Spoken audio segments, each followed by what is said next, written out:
Hey guys, I'm Allison. I'm the Pampered Wife.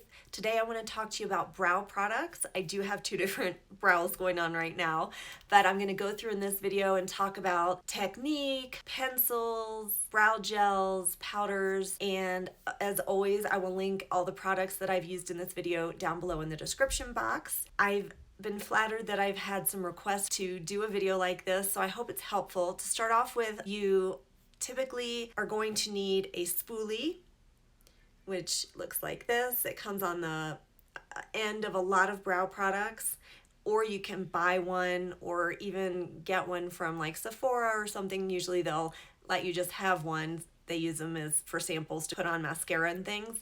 Anyway, the first thing you're going to want to do is to brush through your brows and shape them. And you can see that right there makes a big difference between the before and after, or the two different brows. Also, don't expect perfection. No one's going to be looking at your brows like you are. No one is going to notice like you do. I don't know if you would have noticed that my brows are different if I hadn't told you. Finally, shade match. It doesn't have to be perfect. You'll see I'm using two different shades of pencil and also a brow powder. All three of the shades I'm using are quite different. They all three work for me. One is warmer, one is much cooler, and one is sort of in the middle.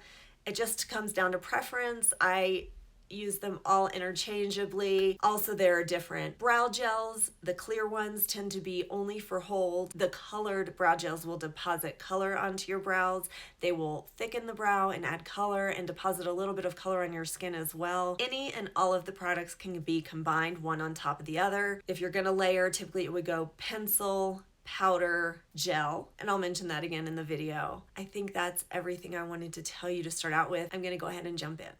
First things first, you may hear some background noise. That's because my husband's on a conference call, my son is in school online, so that's what all the noise is in the background. I'm gonna start with pencils. There are a couple different kinds of pencils.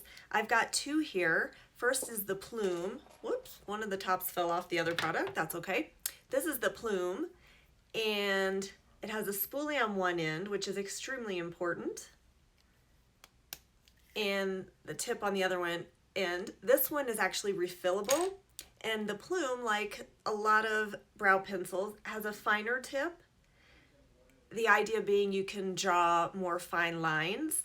I'm going to show you another product, which is the Eco Brow, which also has a spoolie on the end.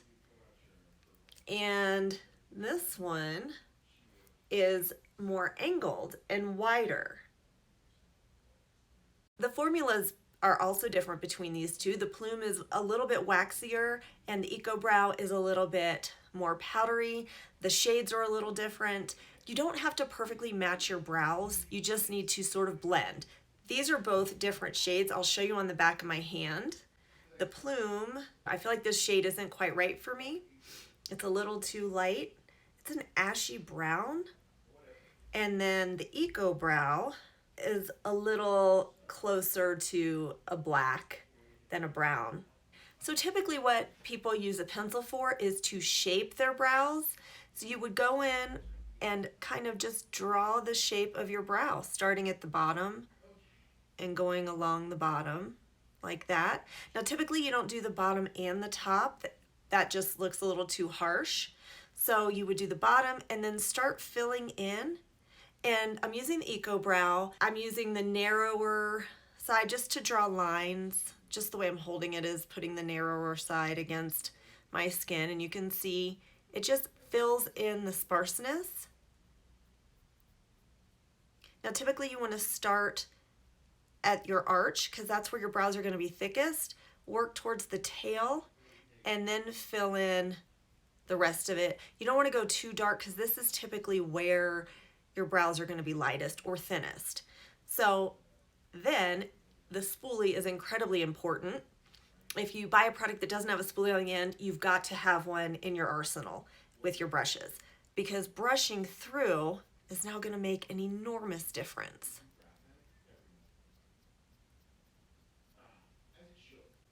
You see, I didn't brush a lot. I didn't push very hard with the product. For me, this is perfect. This is just the amount of color I would want in my brow. I think it looks a lot better than the one on the left, a lot more filled in. I'm going to use the plume on the other side. Again, it's a different shade. It's also a different tip. So I'm going to go in now, again, shape this brow. Now this one I press even less, put even less pressure than with the Eco Brow because this one is softer. And I find they both wear about the same. It comes down to preference as far as formula goes and as far as maybe better color match. I like that the plume is refillable. I'm gonna get a different shade next time. This shade just isn't right. But here we go. Of course I said start at the arch and I started somewhere else. Well, you don't have to be perfect. I feel that this one deposits a lot more color than the Eco Brow, so it just depends on what you want. But now I'm going to go through and brush it out, and you'll see.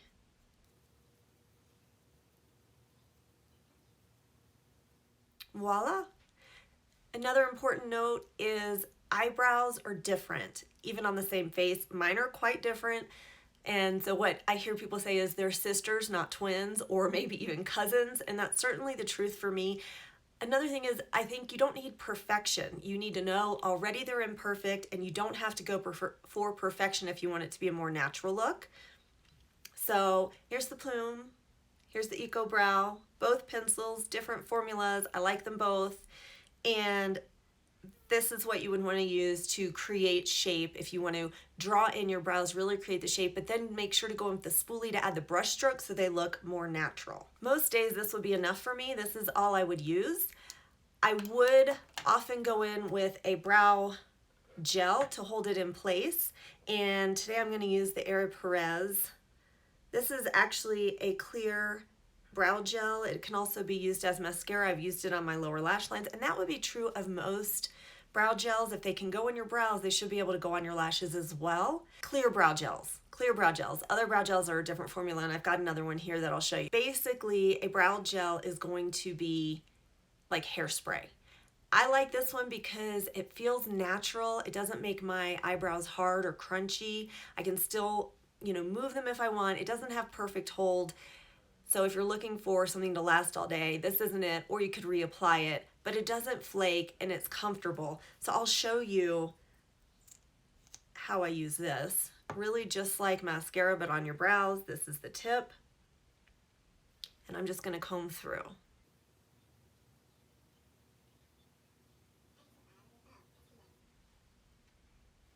I also have the Eco Brow Gel, Defining Gel in Clear. I use the Air Perez on the Eco Brow side, and I'm going to use the Eco Brow on the Plume side, but you can mix and match these products. It's totally fine. I'm going to show you this. You can see this one's a lot goopier and wetter. I don't know if you see that. And this brush is short on one side and long on the other. This has not benefited me. I am not a fan of this brow gel. For me, it's too thick and goopy. It deposits too much product and it flakes. Because it deposits so much product, I find that as the day goes on, it flakes off some. I don't know if you can see that it's shiny. I don't like that. I'm not sure about the two sides. I'll go in with the other side now and comb through. A lot of people love this. I just really don't like it. Also, it's not comfortable for me. It already is itchy. It's just thicker, like I said, and goopier, and I can feel it, as opposed to the other side where I use the Air Perez, and it's just more comfortable and lighter. And I actually don't feel like the Eco Brow holds any better than the Air Perez, even though it is thicker. So it's just a matter of preference. I'm gonna remove both of these and be right back. All right, I think I got most of it off. It's not perfect, but you'll get the idea. The next product I'm gonna go in and show you is a powder. This is Bella Pierre Cosmetics powder in maroon. I think this could last me, I don't know how many years, a lot of years. There's a lot of product in here. You need such a little amount. It does have a sifting top, but there's a ton of product that comes out. And it comes with a brush as well, or at least I got the brush. It's a nice angled brush. You will definitely need this to apply a brow product or brow powder. Also in that vein, you can use an eyeshadow. If you have an eyeshadow palette and there's a good color, you could use that in your brows. Just saying, you certainly don't need to go out and buy an eyebrow product just to use in your brows. But you do need the pencil. My gosh, I'm really having a hard time today. You do need the brush. So I'm gonna dip it in the part where there really isn't any, hardly any. Whoop, and it all fell. And I'm actually gonna kind of tap it off in the top. Usually a lot of times I'll just tap it in here. As I mentioned, your spoolie is extremely important. Now how I do this is I comb my brows down. I start filling in at the arch, go towards the tail, and then go back towards the front. And I'm just sort of pressing it in right here. Press and brush a little, but you want to be careful here not to brush too much, because I've certainly made lines up towards my forehead. Not a big deal. You can remove it with some makeup wipe or something, but just a word of caution.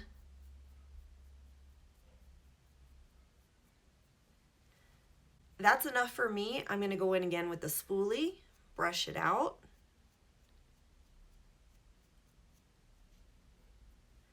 So you can see the difference. I'm going to brush this side out so you get a better idea. You can see it's a really soft look. It just fills in the brows. One of the things you can do with this is use it over a pencil. If you use a brow pencil, this sets it. Just like when you use makeup on your face and you put powder on over your foundation and everything, that sets it. So powder can be used over pencil very nicely, especially a waxier pencil like the Plume pencil, and it'll help it stay better all throughout the day. I don't really have a problem with them wearing off, but I don't have oily skin. I have drier skin, and it's just, I live in a dry climate. So you may need to play around and see which products work for you. It's just a nice soft look that fills in the brows really nicely. You're not going to get the same defined shape as you will with the pencil because it's a powder. It's just less exact, but it's still great and really comfortable. You may notice my nose is getting more red throughout the video. That's because I've had to take a break and blow my nose. I have a little cold. It's just how it is. So yeah, sorry about that. Also, you can use a brow gel on top of this. You probably would. I do typically because I like to hold my brows in place. I'm going to show you on the other side a brow product that is another brow gel, but it's not clear, it's colored. And the idea of a brow gel that's colored is to thicken your brows and add color to them. It will add a little bit of color underneath on your skin depending on how hard you push or the product itself. Just like if you took mascara and rubbed it along your skin instead of your lashes, it will get black on your face or whatever color mascara. That's the idea of this, is to thicken. I'm loving the Beauty Counter Brow Gel. I have the shade Dark, and I will show you the tip. This is a softer, waxier formula as well. You see a theme with me. I don't like the ones that dry down hard and crisp. This is really comfortable. So again, brush down on the brow, starting at the arch. And this is just to really coat the lashes. Some people, when they put on mascara, they'll go down on the top of their on their eyelashes and then up and then down and up, you know, doing the top and the bottom of the upper lashes. That's to really coat the lashes. And that's the idea of this. You can see how much it's coating my brows. And then I just go and, add a little bit of shape, gently touch it along the edges just to shape those hairs in the way that I want them. Now, when I came over here, I did press a little bit more to get some color on my skin. For me personally, the gel is my favorite because it deposits color on my skin. It deposits color on my brows and holds and shapes them as well. To me, that's the easiest one and done product. You can see the difference between the powder and the gel. Now, of course, you can layer all these products. I have another brow gel. This one is the Pacifica Highest Def Hemp Fiber Brow Set. This is not my favorite, and I think it has to do with climate different products perform differently in different climates. For me, this dried out really, really fast and left some flakes, but I will show you this one. The brush is almost identical to the Beauty Counter brush. And I'm just gonna do this one, since I already have product on my brow, I'm just gonna comb through this one like I would with a regular brow gel. I'm not gonna comb my brows down or anything.